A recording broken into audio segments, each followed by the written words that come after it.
వనవాసంలో ఉన్న పాండవుల్ని చూడడానికి కృష్ణుడు వస్తే ద్రౌపదీదేవి తన బాధ ఇలా చెప్పింది. దుర్యోధనుడు దుశ్శాసనుడు చేసిన అవమానానికి భీముడు ప్రతిజ్ఞ చేశాడు, కానీ కర్ణుడు నవ్వు మాత్రం నన్ను ఎంతో బాధ పెట్టింది అన్నా అని చెప్పింది. అప్పుడు కృష్ణుడు అన్నాడు, సముద్రాలన్నీ ఏకమైనా, భూమి అంతా కదిలిపోయినా, పాండవులకి నీకు అవమానం చేసిన వాళ్లంతా కురుక్షేత్రంలో చచ్చిపోతారు. నా నోటి నుండి వచ్చింది అంటే అది అయ్యి తీరుతుంది, బాధపడకు తల్లి అంటాడు. నేను సాల్వుడితో యుద్ధంలో ఉండి రాలేకపోయా అని సాల్వుడి గురించి ఇలా చెప్పాడు. మీకు స్టార్టింగ్ షార్ట్స్ లో చెప్పా కదా, అంబికను భీష్ముడు ఎత్తుకొని వస్తాడు. సాల్వుడి దగ్గరికి అంబను మళ్ళీ పంపించినా గానీ సాల్వుడు యాక్సెప్ట్ చేయడు.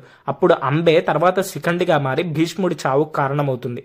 ఆ షార్ట్ కింద ట్యాగ్ చేస్తా, తర్వాత వెళ్ళి చూడండి. అప్పుడు కృష్ణుడు సాల్వుడి మీద యుద్ధానికి వెళ్తే సాల్వుడు మాయలు చేశాడు. ఆ మాయలు నాకే అర్థం కాలా, ఇంకా సుదర్శన చక్రంతో చంపేశా అని సాల్వుడి గురించి కృష్ణుడు చెప్పాడు. ఇలాంటి మరికొన్ని మహాభారతం వీడియోస్ కోసం షార్ట్స్లో 2 పర్వాలు ఆల్రెడీ ఉన్నాయి, వెళ్ళి తప్పకుండా చూడండి. జై శ్రీకృష్ణ.